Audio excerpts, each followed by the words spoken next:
Ashley Allen. I'm with the U.S. State Department's Climate Change Office. I've just arrived, so hopefully those of you that are here right now, this isn't your first event. Hopefully you've been enjoying the events at the U.S. Center for the last couple of days.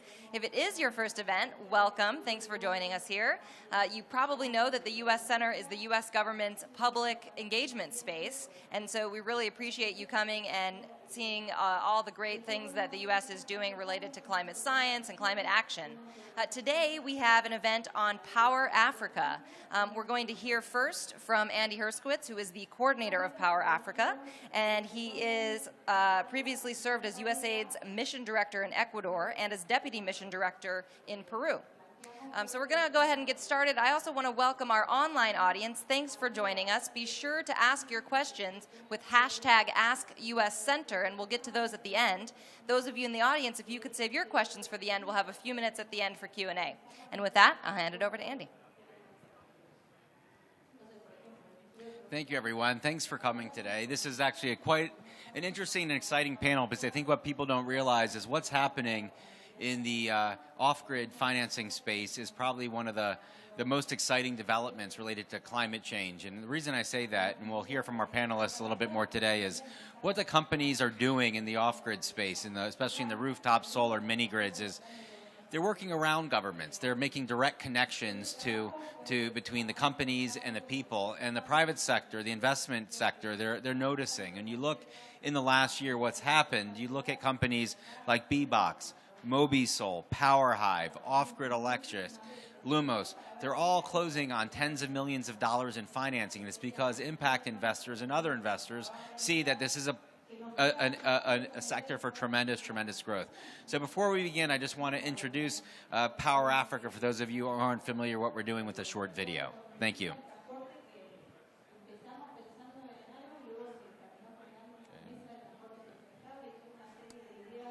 With every light that turns on, a path is illuminated.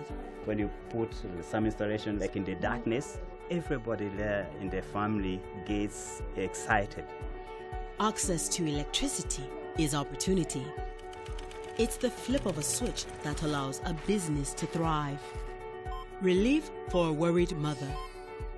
The spark that fuels the next big idea.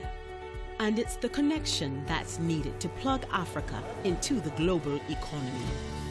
Power Africa, a U.S. government-led partnership, is creating that connection, doubling access to electricity in sub-Saharan Africa, using the rich resources of the African sun, wind, streams, lakes, and natural gas, investing in technologies that expand the grid and reach beyond power lines. Thanks to Power Africa, the rushing waters of a river will light a town. Students can count on solar fields to light their path. And the bubbling gas under an African Great Lake fuels the only floating methane extraction plant in the world.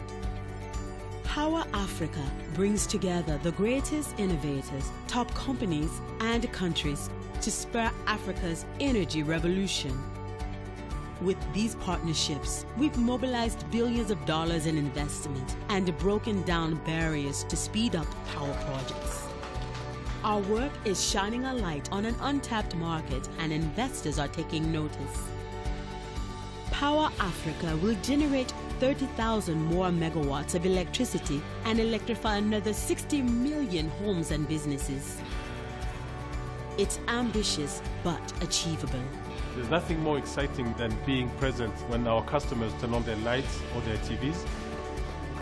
And by teaching the next generation, Africa will lead its energy future. If more kids become engineers with the necessary tools, they can transform Africa. The future is bright. Join us.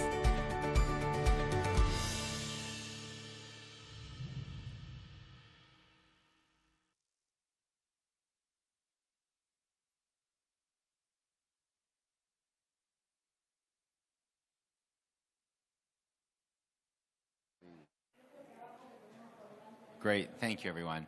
So we have a great group of panelists with us today.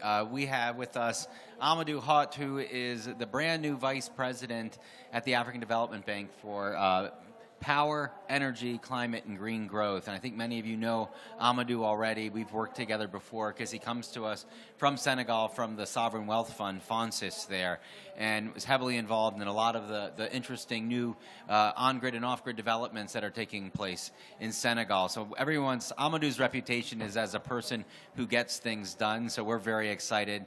For Power Africa, the African Development Bank has been a partner since the beginning. In fact, people from the African Development Bank helped us devise the Power Africa model before launch, and then shortly thereafter committed $3 billion to the Power Africa effort. African Development Bank also, with its new deal on energy and its Light Up Empower Africa initiative, we continue to work side by side to achieve those goals. We're also joined by Lyda Fitz, who is the Regional Director for Sub-Saharan Africa for the U.S. Trade and Development Agency. Again, Lyda has been one of the people who's worked with Power Africa since the very beginning, helped establish the initiative, is part of our 12 U.S. government agency, interagency working group that meets on a regular basis, and she'll tell you a bit about all the great things that the U.S. Trade and Development Agency have been doing. We're also joined by Skype. Oh, there he is. Wow. Kevin Connolly from Business Development from the Affordable Access Initiatives at Microsoft. And Kevin, that's a really good quality connection. I'm really impressed. He provides strategic planning and business insights for information technology solutions in emerging markets with over a decade's experience launching products and initiatives across Africa, the Middle East, Asia, and Latin America. And then we're joined by Chris Horner, who is the founder and CEO of Hive, which is known as one of the leading microgrid companies working in sub-Saharan Africa. So a great set of panelists, and why don't we just get straight into the questions. I'm going to go ahead and start with Amadou, who's 2 weeks on the job, and I'm quite confident. I'm sorry, 5 days on the job, okay. So you're going to get a lot of interesting insights from Amadou. So I can help you answer some of the questions if you want, okay? So the African Development Bank's New Deal on Energy for Africa is aimed at helping the continent to achieve universal electricity access by 2025, with a strong focus on encouraging clean and renewable energy solutions. The 12 New Deal pillars and the existing financing mechanisms like the Sustainable Energy Fund for Africa, SEFA, provide important elements of financing. What new efforts do you see to accelerate financing and increase bankable off-grid projects? Thank you very much, Andy. Good evening. It's a great pleasure to be here. As you all know, with the New Deal, the African Development Bank would like to lead, be an anchor investor, and a cornerstone investor and lender to bring together all the partners so that we can achieve universal access by 2025. When we say universal access, we need to have about 200 million households connected on-grid or off-grid. And the off-grid portion is estimated at about 75 million households for the next 10 years. So it's huge. It's very ambitious. But some countries, some regions have rapidly connected their people and achieved access to universal access to electricity. I mean by, I cite, let's say, Vietnam as an example. Bangladesh had done great in that area in East Africa. Companies like M-Copper, for example, are doing great things. And what the banks will try to do is to help replicate some of those success stories. How we are going to do that? First of all, we would need to make sure that the off-grid projects are bankable. There are many risks associated to those projects. First of all, you have the affordability, how to make sure that the people, that the users can pay. One way of doing it is to help the governments partially fund some of the upfront costs, for example. This can be done through concessional loans and the likes, for example, but also to facilitate the payment process, make sure that the people can pay maybe on a daily basis using mobile phones and things like that. Number three, to also strengthen the companies that are involved in that area so that they can themselves be credit worthy, so that they can go onto the market, get commercial debt funding from the local banks, for example, or maybe tap into a line of credits that the African Development Bank or other DFIs can extend to those commercial banks, for example. One way also of helping is basically to set up prep facilities, let's say funds, that can enable companies to prepare projects at an early stage, for example. So these are a few things that we can do. Maybe I'll pass on and then come back later on other instruments that we can use also to help boost access via mini-grid and off-grid. Thanks. Thank you. You mentioned something critical, which is project preparation, which leads us perfectly to LIDA. One of the things that USTDA does is it provides grants for project preparation and has the project preparation facility. I mean, my understanding, LIDA, is in your most recent call, you had over 300 applications. What difference do you think that USTDA is making, and what potential do you see for additional growth? How's USTDA having an impact on trying to promote the goals of Power Africa and the AFDB's New Deal? Thanks, Andy. So it's on. Great. So as Andy said, USTDA is the U.S. government's project preparation agency, but we weren't necessarily, even though, as he said, we're also on board with Power Africa from the start. It's really because of Power Africa that we have grown more into a space where we're supporting mini-grid and off-grid. We traditionally supported larger projects, but with the support of all of Power Africa, we grew more comfortable into being in smaller projects, and now we have significant number of those in our portfolio. And I'd say that out of the 300 or so applications, around 15% of them were for mini-grid or for microgrid. In fact, over 10% just for microgrid. And those came from across the continent. And what we do is we've used two types of tools to support those. One is the project preparation assistance that Amadou noted, putting in early stage financing to help get these projects to feasibility studies, their environmental impact assessments, proving out their business models, and oftentimes the regulatory studies that are needed for what is really a new road in many communities in terms of providing energy. So this are new things that need to be explained and vetted out before investors will come in. So we've helped with the funding for that. And because it is high risk or an early stage, then that grant funding helps to make sure that there's still an ability for the project to make a return and once it gets the financing. And the other thing that we're doing in this space is supporting pilot projects. So there are a lot of new technologies that are enabling mini-grids or enabling microgrids, and piloting those out in communities in new areas in terms of the business model and in terms of the technology. So we have a couple of projects, one in Tanzania and Lake Victoria, that is looking at how do you power islanded communities, communities that will never be connected to the grid by a combination of solar and diesel and some storage. And that is, as it's being proven out, then able to be looking to replicate across other islanded communities, both on islands and then rural communities that are islanded by their location. And then we have projects that are on a slightly larger scale, but still in the same space, like NextGen Solowazi's project in Kigoma in Tanzania, that actually just came to construction. We supported that through their development costs and then worked closely with them to help seek financing. Andy referenced, some of these, there is increasing amount of equity players willing to be in this space, and yet sometimes it can still be difficult to find the debt and the DFI financing as people become comfortable. But this project was able to both get equity as well as get some local investment from local banks within Tanzania, and that's how they are getting with support to construction.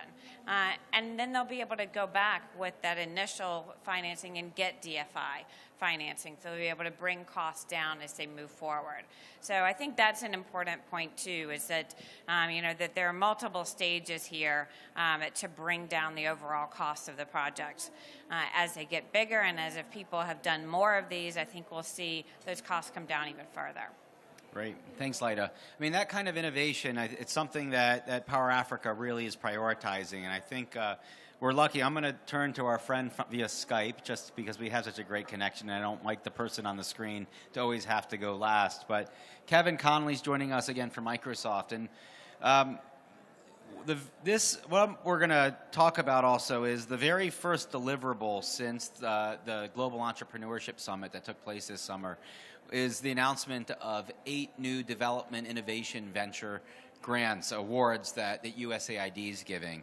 And these are for solar home systems. There's $4 million of awards that are moving forward, and they're for companies in support of the grand challenge for development, scaling off-grid solar, which USAID launched along with the UK's Department for International Development and the Shell Foundation. Companies like Greenlight Planet, D-Light, Phoenix are doing solar home system projects, not just in East Africa, where we always think of the pay-as-you-go systems. They're now expanding into West Africa as well. There are projects in Nigeria, Ghana, Benin, Zambia, and Kenya. And I'm pleased also today to announce that Microsoft is joining this grand challenge for development for scaling off-grid solar, along with the UN Foundation. So I'm going to turn to Kevin. Kevin, Microsoft's Affordable Access to Energy initiative, its startup intentions are very ambitious, aiming to improve student performance, to expand business activity and heighten productivity, to improve public and personal safety and health, and ensuring better access to information through the radio, TV, and computers, and improved communications as people will be able to recharge their mobile phones faster and cheaper. How does Microsoft target its efforts through financing, and what do you prioritize, and how do you ensure impact?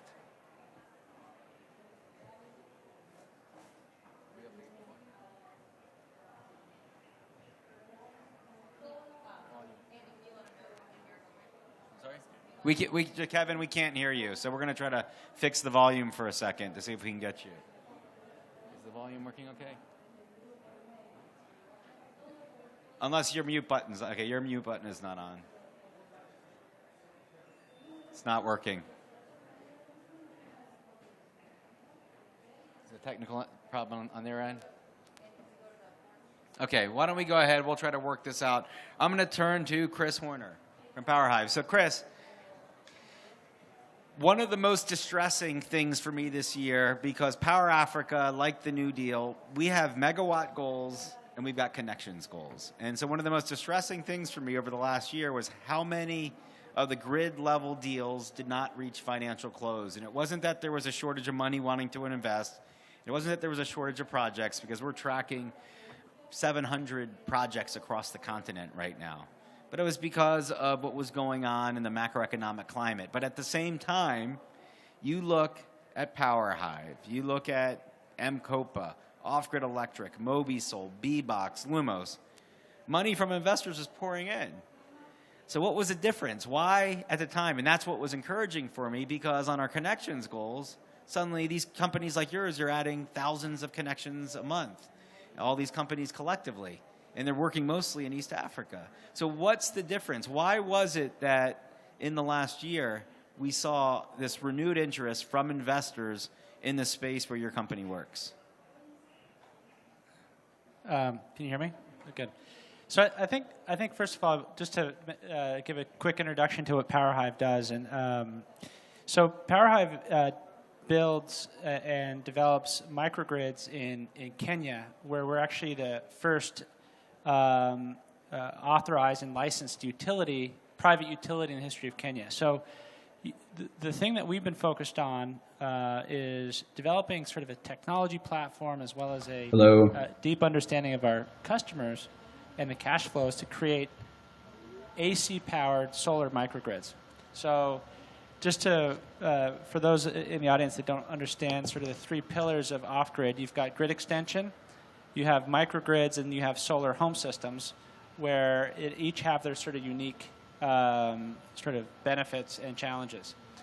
One of the benefits of microgrids is that you can deliver a higher service level to more customers within a certain catchment area, which is highly dependent on population density. In certain areas where population density is very low, it's just uneconomic to actually extend the grid. And so what we've done, after getting a concession and really putting together all the paperwork and all the development sort of criteria, we've been able to raise, earlier this year we raised $20 million in Series A project corporate finance. And now we have line of sight to about $100 million worth of microgrid projects in Kenya alone, and have started actually deploying the first microgrids against that target.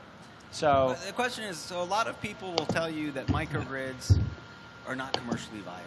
I don't agree with them. I think they can be commercially viable. So what makes you all different? How are you able to attract that kind of capital? What's the business case that you make to them that the microgrid can be commercially viable? That's a great question. So there are a couple things. Number one, the microgrids that we build are actually 25-year operating assets that look and smell like a utility, a power project that you would actually put a large-scale bankable sort of financing behind. So when you start approaching this in that sort of way, in terms of really building a new sort of asset class with a long-term cash flow stream, you can apply sort of more patient debt or longer-term debt. So we worked with government institutions like OPIC. We've talked to XM Bank, and sort of figuring out sort of how to actually structure something like that. So I mean, the basic economics in Kenya, the capex per household on average is around $500 and the revenues, average revenue per user is around $10 a month. And there's 7 million households in Kenya that need electricity, and about 40% of those actually fit within the microgrid space. The other reason that, so the numbers work, they don't pay back as quickly as a solar home system, but you're also delivering 10x the power, AC electricity in terms of what people need to actually start businesses, and they're scalable, so you can actually add more capacity as demand grows within the villages. The other thing as to why these are bankable is that they're grid compatible. So let's say the grid expands and they meet with one of our grids. You're not looking at a stranded asset. You're actually creating a network that connects with our grids that also have energy storage, and at which point we actually can have a buy-sell relationship with the grid where we've incubated villages within Kenya to a point where they've actually... grid connectable. Yeah. Yeah. Okay. Yeah. Good. I think, Kevin, we have volume from you. Can you say something just to make sure we can hear you? Kevin, can you hear us? No, I thought we had you.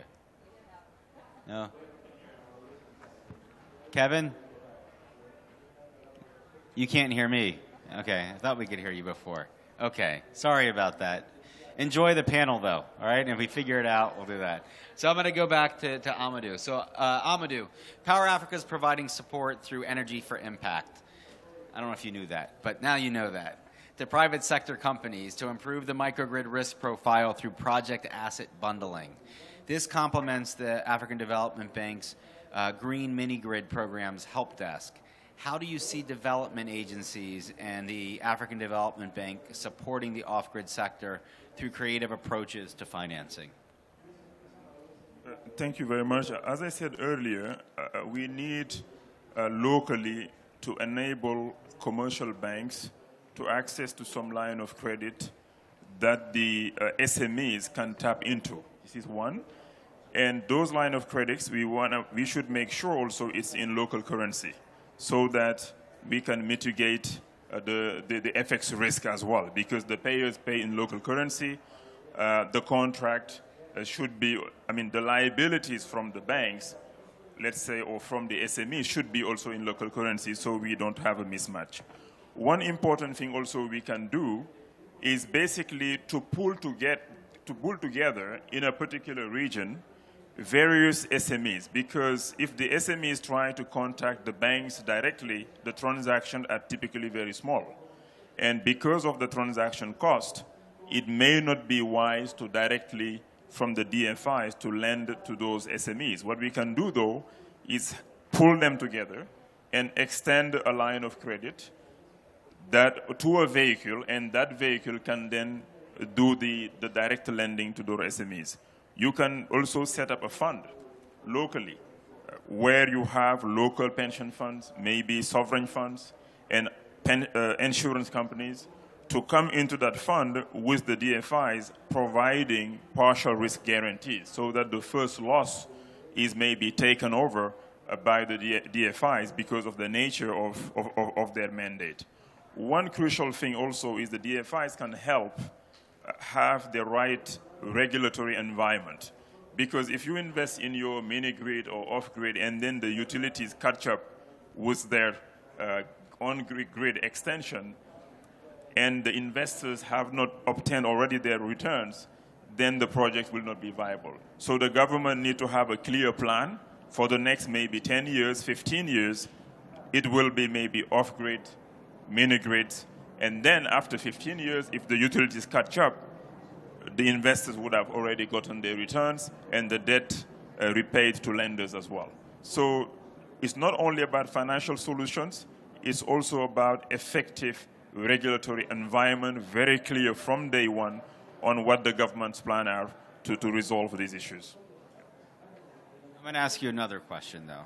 So one of the things that I've seen when I've met recently with government officials in countries where we see very vibrant off-grid markets in particular, they're realizing the amount of money that's being made by companies and the number of people getting connected. And I've heard some of the government officials who haven't been involved, suddenly they want to get more involved in the market, or they resent the market to some degree. They say, well, we don't really like the off-grid space because people are paying too much money for power there. The cost per kilowatt hour is much higher than what a grid connection would be. But they're in the same countries where there's no likelihood that the grid's going to get to those people anytime soon. What would you, in your new capacity with the African Development Bank, how can you help make the case that the work that these folks are doing and all these off-grid companies, they need the space to do the work that they're doing with some level of regulation, but good regulation, and really the government sort of stepping out of the way and letting people get connected. Do you have any thoughts or messages that you would give based on your experiences in Senegal or elsewhere? I think, first of all, the DFIs, in particular the African Development Banks, can really advocate. They have access to the governments. They have some influence on the government because the governments have other projects in other sectors that needs funding. So the DFI have some leverage. This is number one. Number two, I think when the government says that people are paying too much, it's not always true. So we need to come up with data to show them, in fact, this is the best solution for the people. Because without that electricity, this is what we have. With the electricity, this is what the people are getting. Some studies have found that some people in northern Nigeria, in some villages, they pay maybe 10 times, 15 or more times the price per kilowatt hour compared to somebody in New York or in London. So I think everything is about data, because often the governments can just, say something without really backing it with figures. And I think the DFIs can come up with the statistics and show them really the offer is competitive, and it is not true. But use leverage, advocacy, but also be an investor in the projects, either by providing guarantees or loans that will give some kind of political cover to investors. Yeah. Light, I'm going to turn back to you. Is our volume fixed yet? No? Okay. Yeah, I think it is. It may be? Yeah. Okay. Can you hear me? Yeah, we can hear you. All right. How about that? So, Kevin, I'll ask you the question again. Just the question. How does Microsoft target its efforts through financing? What do you prioritize, and how do you ensure impact? Sure. A few thoughts on that I would share. And I think the main point that I'd start by emphasizing is that we're a business development organization, and so our focus is really on partnering.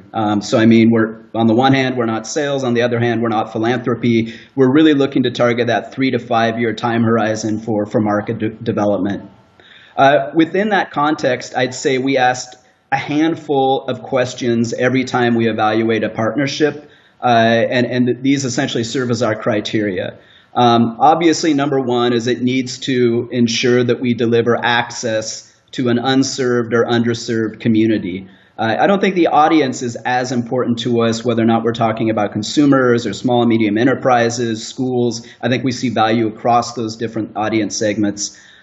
Secondly, does the solution drive affordability? And when I say affordability, I don't mean just price. I also mean, are there things that you can do in the solution that make it easier for people to purchase the service? And I think one of the best examples of that would obviously be pay-as-you-go access to energy, to connectivity, to really any number of different services and goods that can be made more affordable through the pay-as-you-go model.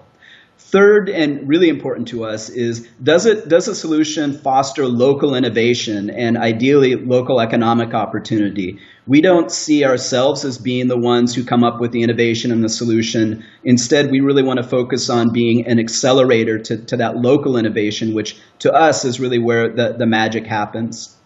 Fourth is, I think we really take a hard look is the solution commercially sustainable? Is it something that's going to still be there 3, 5, 10 years from now? Is it scalable? Can it reach more consumers than perhaps a pilot or proof of concept might reach? Is it something that we can replicate in other markets as well? And then I think the other main question we ask is there a technology fit where we as Microsoft can add value and collectively learn about new applications of technology? And I think in this area, in this sector in particular, there's so much around cloud. IoT or Internet of Things, AI, artificial intelligence, machine learning, data analytics, business intelligence. So the technology discussion is always critical to us. And finally, and I think obviously, is you look at the team, and that can be more art than science, but I think that's a really key criteria that we evaluate. Great, thanks. I'm going to change the topic a little bit, and I'm going to open this up to any of our panelists. But one of the things that we look at in the off-grid space is we see a lot of household solar systems which can power increasingly more and more appliances, whether it's electric razors, televisions, fans, clothing irons. But one of the areas where I feel like we still haven't figured it out, because you can get a person access to all these appliances, is cooking. And so what is it that we're going to be doing?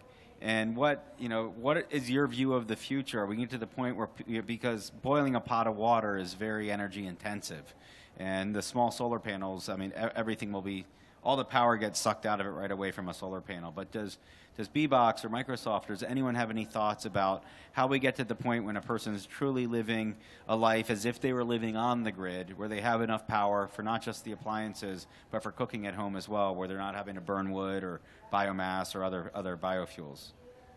I keep looking at Chris, so I'll go ahead. I guess you want to answer that.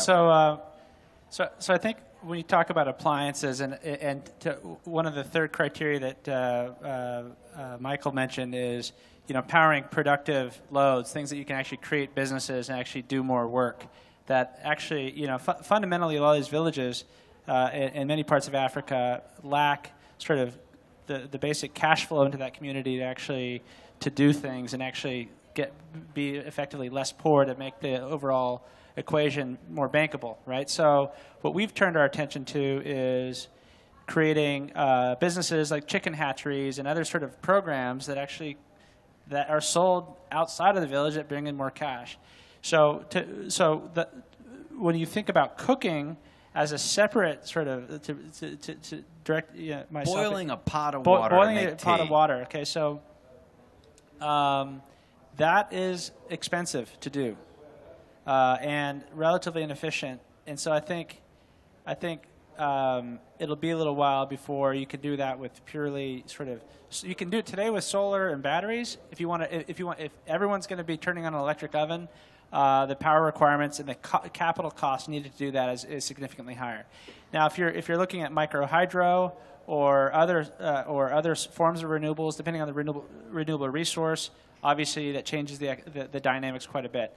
But I think what you're going to see specifically to address this issue is what you've seen in other parts of the world, where you just have natural gas as being sort of the real solution there. So I'm going somewhere with this. This is my idea. My team's rolling their eyes. Well, it's actually, there. Just on the point of natural gas, I want to mention a case study that happened in the country of Colombia about 25 years ago. basically the natural gas company wanted to access the rural farmer, but could not sell them basically their gas without getting them connected to electricity first. So what they did is they basically gave all these households a $500 loan to get connected to the grid, and then started lending them money for appliances to then sell them connect them to gas.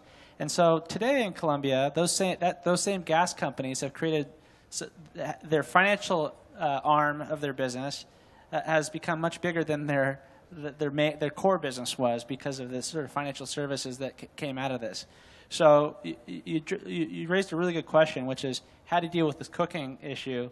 And I just wanted to bring that anecdotal sort of real data. No, that it's a shows great anecdote, because that one of the things we're trying to figure out is there a way to link the value chain and the payment system of cooking, of natural gas to the off-grid solar systems. But you mentioned microhydro. I'm going to turn to Lida for a second. Do you want to talk a little bit about some of USTDA's projects? Because you all have some interesting projects with microhydro.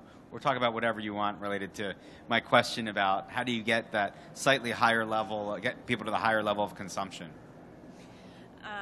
So yeah, one of the bigger parts of our portfolio has been in microhydro, and we've worked very closely with Power Africa and a couple of projects in Rwanda.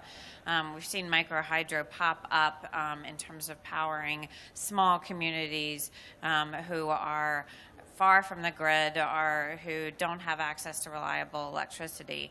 And in two of these communities in Rwanda, there's actually two different Rwandan developers who are looking at using hydro resources in the mountainous parts of Rwanda to power thousands of people, tens of thousands of people, as well as hospitals.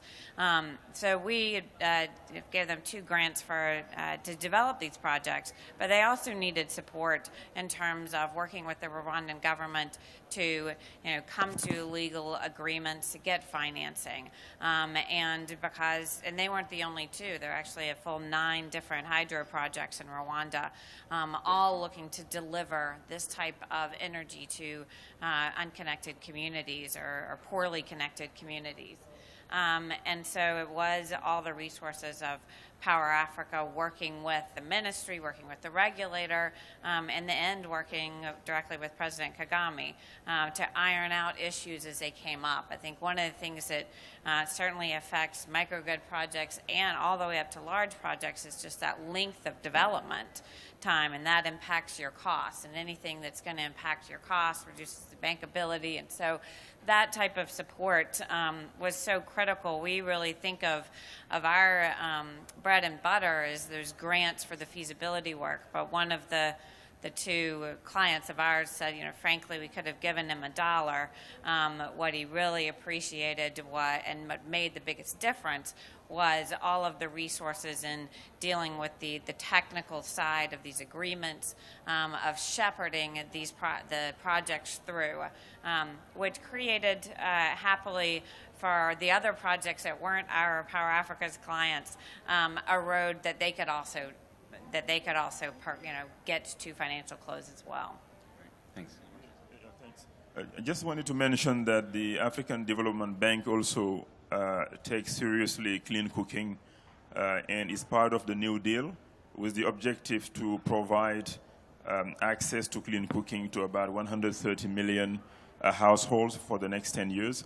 Therefore, we are working with the Global Alliance for Clean Cooking. We are trying to replicate as well some success stories, for example, with Climate Care in Ghana. They've done great things. So the idea here is to develop a cooking stove market, which will be accessible, which is not too expensive, but also to provide access to LPG and things like that. So this is really where we should push. It's new to the bank because the bank hasn't done that in the past, but knowing the importance of the subject, with 600,000 estimated 600,000 people dying annually because of the issues related to wood fuel, for example, this is crucial for us, and we'll see how we can crack it by replicating already existing models. Okay, we had some time for a question from the floor. Does anyone have a Yeah, and also, folks on the web that are watching, be sure to hashtag AskUSCenter. I've seen some good comments on the event so far. Make sure you also ask your questions, and we'll get to those as well. Does anyone have any questions? Go ahead and raise your hand, and we'll get to you.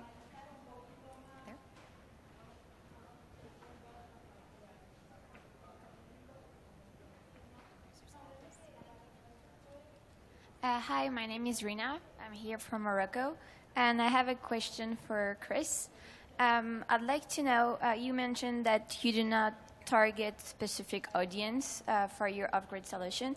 I was wondering why. Will you be interested to target specific audience in terms of the impact that you will have? For example, if you focus on hospitals or schools, can you measure what will be the impact versus focusing on households and giving the ability to people to have appliances at home? I'm just wondering what was the strategy behind this. So when we go into any new village, we start by looking at sort of aerial imagery of the village itself, and then we go actually a step deeper, and we go onto the ground, and we have people actually surveying all the individual households at the village level, identifying a couple things. We're identifying what types of people live there, what existing businesses are there, and what are their proximity to schools, hospitals, and other types of institutions. And then what we do is we look at what are the types of businesses that could be started in this community, whether it's incubation, whether it's if it's a farming community, do they need help with pumping or irrigation for their farms. We have health clinics that have actually started as a result of being able to have run refrigeration, centrifuges, and some of these other loads. Through our software platform, we're also able to sort of prioritize loads. So if, let's say, for example, it's going to be 2 weeks of rain, and there's a shortage of diesel to run the backup genset, well, we can actually predict that and sort of and allocate more energy and power to specific loads to actually protect sort of key and critical loads. So when we really in order for the economics to work and I should also mention the economics work differently for different villages. And so when we look at a village today, based on the returns for our investments or the types of capital that are involved, it may be a return that we cannot do, but we cannot actually go there today in terms of provide power to that area. But we know exactly what the gap is. And that's really interesting because then we can say, well, if we develop the next project using sort of support from the U.S. government or other grants or government institutions that can actually support this, then that will work. Or wait till the price of battery reduces by 30%, and then we greenlight that place. So we're very, very systematic in the way we look at these things. But it all comes down to the mix of customers, and we really look at the most basic customers, and we analyze them and who they are down to science in terms of, is it how many kids in the household, what's the education level, income levels, and then we want to study how those customers have evolved over time and measure that impact on sort of in a real sort of metric with real metrics. So, thank you. Any other questions from the floor? From the web, any questions, or just getting question from the floor? Comments from the web, but no questions.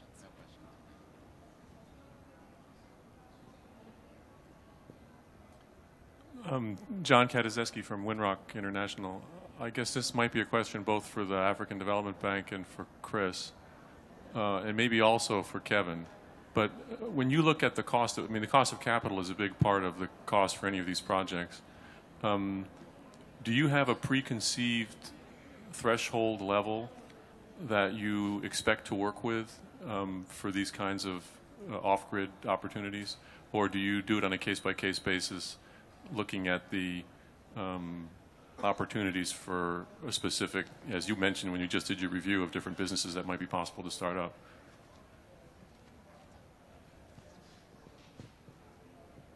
So I guess there's a couple different ways to answer that. I mean, the cost so we have a really good sense of what the revenues are, and we know what the costs are. So the returns are what they are at a certain level. And we also have a regulated rate that we're able to charge the customer. So in Kenya, that means that our return, and I should also say that the type of risk that we're, because of the data that we have, is extremely diversified.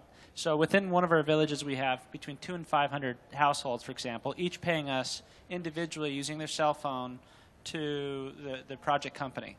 Okay, so and then within the portfolio, we'll have 100, 200 individual grids also having different individual returns, some of them doing better than others, but you get sort of a nice blend of a blended sort of return to the investor. So while the returns themselves on an IRR basis are not going to be interesting to private equity folks, but for people that really want a secure, steady 25-year cash flow stream at sort of more in the 10 to 12% unlevered return range, and sometimes lower depending on where you're talking about.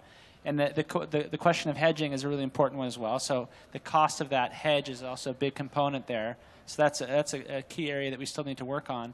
But that, you know, in a market where there are negative interest rates, and we really think that these sort of longer-term 20-year operating assets with, you know, real productive electricity is the way to go.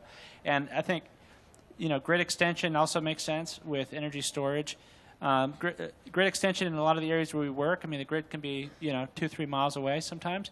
And the problem is that the grid works half the time. So a lot of the businesses that I'm talking about, say it's a chicken hatchery, for example, you can't run those kind of businesses. You can't, if the pumps aren't working, you're not going to, you know, all these sorts of things don't actually function. I think on the point of solar home systems, which we're seeing a lot of my friends in that space, you know, it's awesome. You know, I started in that space in 2007. I did a pilot in 2007 with pay-as-you-go for a 1-watt charger, and I saw the demand was absolutely massive. And my friends in that space have since built some amazing technology, you know, that are delivering very good service to you know, to the point of, you know, fans, TVs, and so forth. But once you start getting into refrigeration, and, you know, they're starting to see a cap at where the solar home systems for those households are starting to sort of reach their limit. So I think as you start to see, you know, battery prices come down and solar is going to keep coming down, you're going to see the utility of solar home systems become really, really exciting, and I think a longer-term bankable proposition where you can start bringing in more leverage, longer-term debt into some of those sort of assets as well. Just quickly to say that at the AFDB, we don't have such a minimum, let's say, return threshold. Obviously, return have to be enough so that we can recover any debt that we provide. The other option also we can explore to make, let's say, the tariffs, let's say, more affordable, is to exceptionally provide, let's say, concessional loans to these kind of projects. Normally, it's